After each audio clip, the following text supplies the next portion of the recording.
The next question is from Abdul Qadir Kabir from Nigeria. The Quran mentions that it's Allah who guides whom He wills and leads astray whom He wills. If Allah is the one who guides, then how can He punish the ones who are led astray? And that's a very good question asked by Abdul Qadir. What is referring to is a verse of the Quran from Surah Ibrahim, chapter number 14, verse number 4, that it's Allah who guides who He wishes and He leads astray who He wishes. So, based on the verse of the Quran, the question is posing, then how can Allah punish those people who have gone astray, if Allah is the one who leads astray?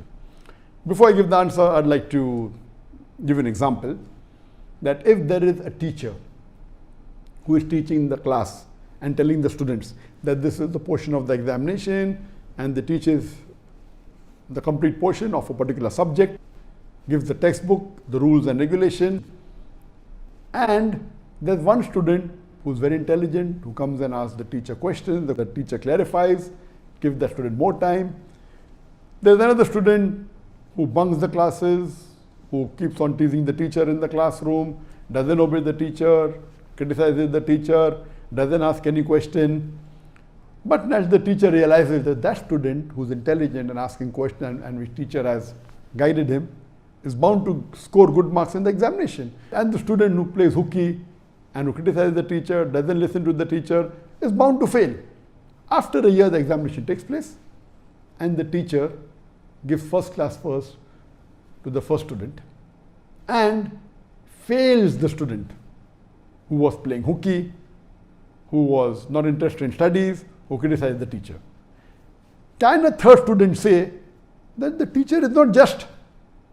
First student, the teacher supported, answered the question and passed him and gave him first class first. The second student didn't help him and failed him. It is illogical. Because the first student went out of his way to ask questions and clarify whatever he didn't understand, the teacher answered, which is even the second student could have done that.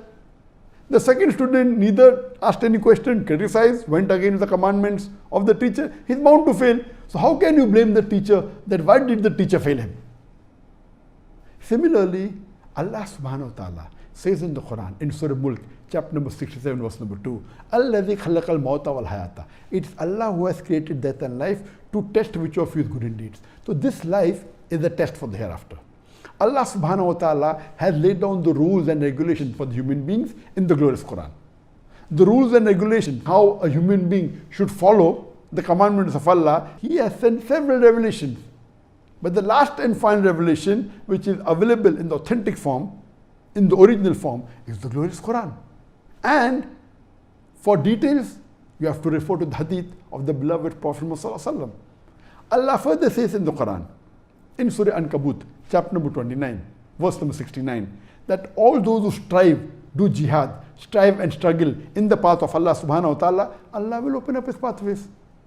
Allah says in Surah Ghafir, chapter number 40, verse number 28, but Allah will not guide those who do transgression and those who tell lies.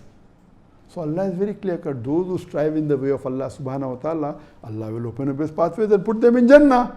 All those who do transgression and do sin and who lie, Allah will not guide them. So those people who are misguided are not following the rules of Allah subhanahu wa ta'ala given in the Quran and the Sahih Hadith. Similarly, the example of the teacher, that a student who wants to learn more, asks questions and strives to know more knowledge, is the example of Surah Ankabut chapter 29 verse 69, that those who strive in the way of Allah subhanahu wa ta'ala, Allah will open up the pathways and put them in Jannah.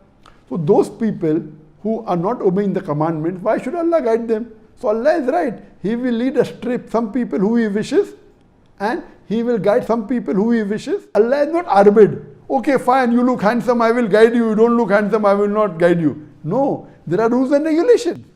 That if you follow the commandments of Allah subhanahu wa ta'ala, Allah will guide you. If you don't follow the commandments of Allah subhanahu wa ta'ala, if you do transgression, if you do sin, if you do shirk, Allah will not guide you. So what is illogical? So why are you blaming the teacher when she or he fails the student? So here also Allah subhanahu wa ta'ala is not guiding him because he is doing sin. And a person who does sin and strives and asks for forgiveness, Allah takes him out from darkness to light. Verses of the Quran. Allah takes a person from darkness to light. Those who have the desire to follow the commandment of Allah subhanahu wa ta'ala, even if they sin, if they ask for forgiveness, Allah will forgive them. Allah will lead them to the straight path. But those people who abuse Allah, who do shirk, who don't follow His commandments, surely He will lead them astray. Leading astray means they will go to Jahannam. So this is totally logical. Allah subhanahu wa ta'ala is the most just, as Allah says in the Quran in Surah Nisa, chapter 4, number 40, Allah is never unjust in the least degree. Hope that answers the question.